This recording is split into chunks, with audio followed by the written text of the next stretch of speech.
এই দেখুন আমি একটু নাড়াচাড়া করে নিয়েছি আর আমার তৈরি হয়ে গেল। নমস্কার, আমি সঙ্গমিত্রা।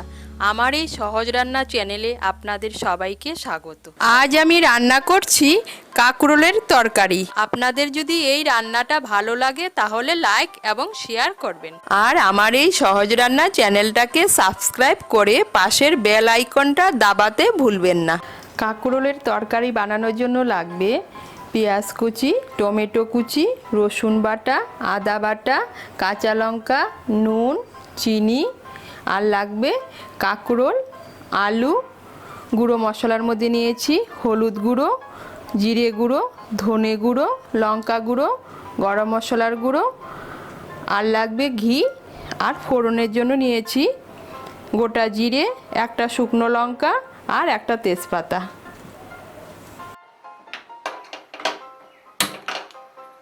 রান্নাটা আমি সর্ষের তেলে করছি, আপনারা চাইলে সাদা তেলেও করতে পারেন। তাই প্রথমে কড়াইতে আমি সর্ষের তেল দিচ্ছি।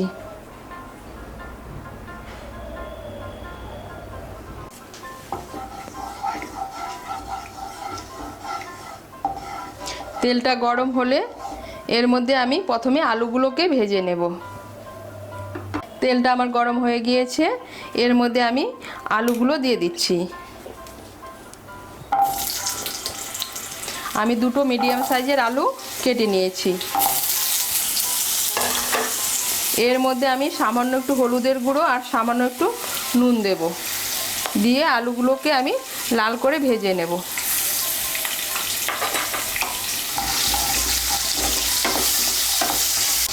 এই দেখুন আলুগুলো আমার ভাজা হয়ে গিয়েছে, আলুগুলোকে আমি তুলে নিচ্ছি। ওই তেলের মধ্যে আমি কাঁকরোলগুলোকেও ভেজে নেব। আমি এখানে 400 গ্রাম কাঁকরোল নিয়েছি।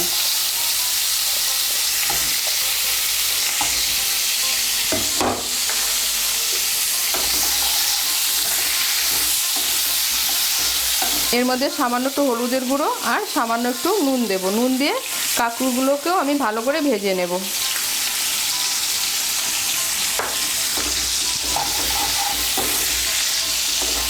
এই দেখুন কাঁকরোলগুলো আমার ভাজা হয়ে গিয়েছে, আমি কাঁকরোলগুলোকেও তুলে নিচ্ছি। কড়াইতে আমার হাফ বড় চামচের মতো তেল আছে, ওই তেলের মধ্যে আমি আর 1 বড় চামচ তেল দেব।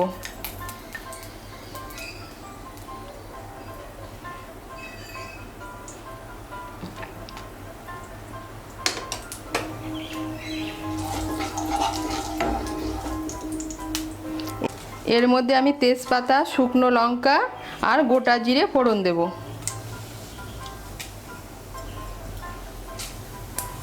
দিয়ে একটু নাড়াচাড়া করে নিয়ে এর মধ্যে আমি পেঁয়াজ কুচিটা দিয়ে দেব।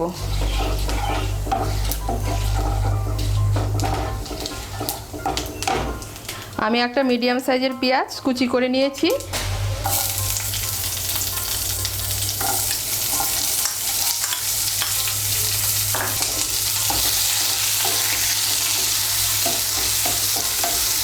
পেঁয়াজটাকে হালকা একটু ভেজে নেব। পেঁয়াজটা ভাজা হয়ে গিয়েছে, এর মধ্যে আমি রসুন বাটাটা দিয়ে দেব। আমি 2 ছোট চামচ রসুন বাটা দিচ্ছি।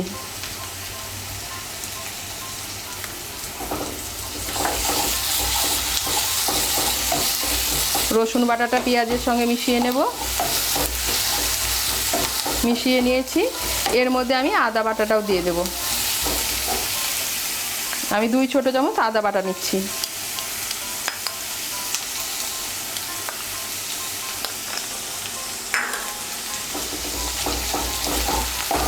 আদা বাটাটাও মিশিয়ে নেব। আদা বাটাটাও মিশিয়ে নিয়েছি। এখন এর মধ্যে আমি গুঁড়ো মশলাগুলো দিয়ে দেব। আমি গুঁড়ো মশলাগুলো দিয়ে একটা পেস্ট বানিয়ে নিয়েছি। এর মধ্যে আছে 1 ছোট চামচ হলুদের গুঁড়ো, 1 ছোট চামচ লঙ্কার গুঁড়ো, 2 ছোট চামচ জিরে গুঁড়ো আর 1 ছোট চামচ ধনে গুঁড়ো। এই পেস্টটা এখন আমি এর মধ্যে দিয়ে দিচ্ছি।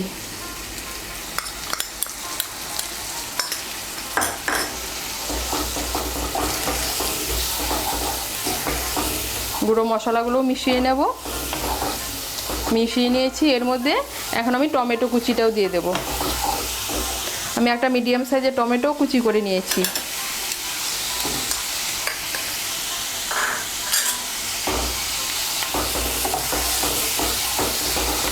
টমেটোটাও মিশিয়ে নেব।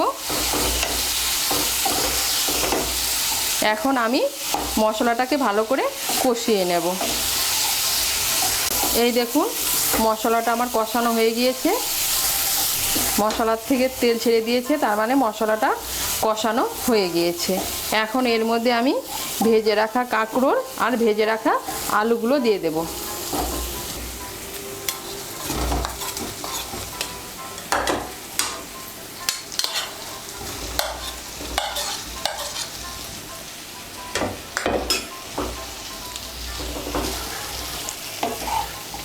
মশলার সঙ্গে কাঁকরোল আর আলুগুলো ভালো করে মিশিয়ে নেব। মেশানো হয়ে গিয়েছে। এখন এর মধ্যে আমি স্বাদ মতো নুন দিয়ে দেব। আমি আলু ভাজার সময় কাঁকরোল ভাজার সময় নুন দিয়েছিলাম, তাই নুনটা এখন কমিয়ে দিব, লাগলে পরে আবার দেব।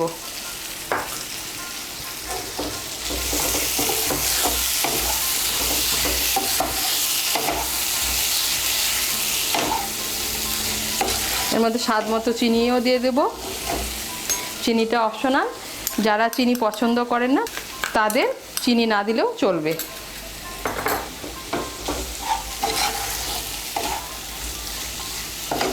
চিনিটাও মিশিয়ে নেব ভালো করে। নুন চিনিটা ভালো করে মিশিয়ে নিয়েছি।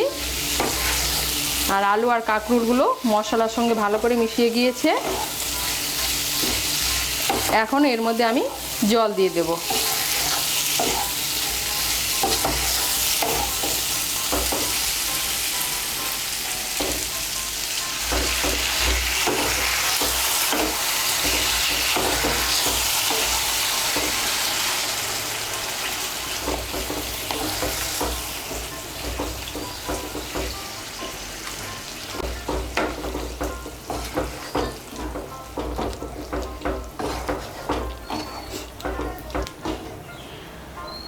আমি 1 কাপ আর হাফ কাপ জল দিচ্ছি।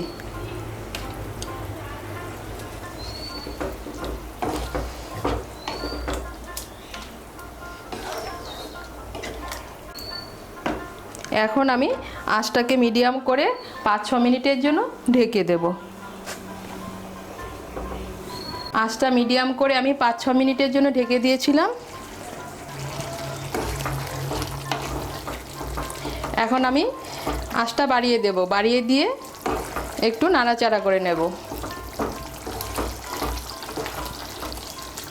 এই দেখুন আলু কাঁকরোল আমার সব সেদ্ধ হয়ে গিয়েছে।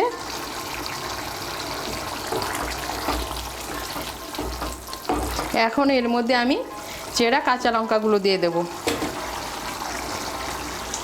গরম মশলার গুঁড়োটা দিয়ে দেব। আমি হাফ ছোট চামচ গরম মশলার গুঁড়ো দিচ্ছি।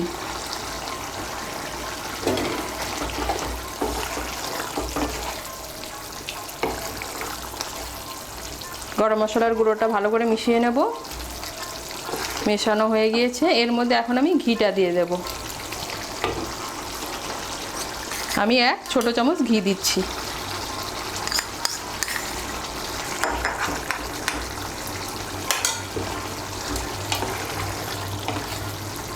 ঘিটা ভালো করে মিশিয়ে নেব। ঘিটাও মিশিয়ে নিয়েছি।